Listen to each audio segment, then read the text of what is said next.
Ciao Gen dal Fabio di Scuola di Milanese e Cabaret Milano 2000. Video dedica ai nostri maner de dir, i nostri proverbi, i nostri bellissimi maner de dir. Ma come sempre, vi inviti a iscriversi al mio canale YouTube Scuola di Milanese di Fabio Fumagalli.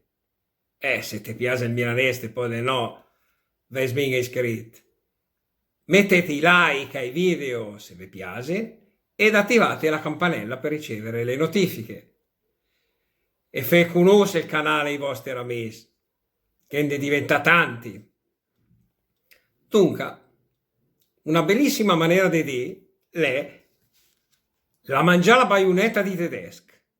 Letteralmente ha mangiato, ha inghiottito la baionetta dei tedeschi. Perché si dice così? Perché si diceva di quei funzionari, sempre più rari, che sono tutti d'un pezzo, rigidi nell'esercizio delle loro funzioni, come appunto erano gli impiegati dell'amministrazione austriaca nel regno lombardo-veneto. Dunque, quando insomma le tutto un toc, si dice, che lì la mangia la baionetta di tedesco.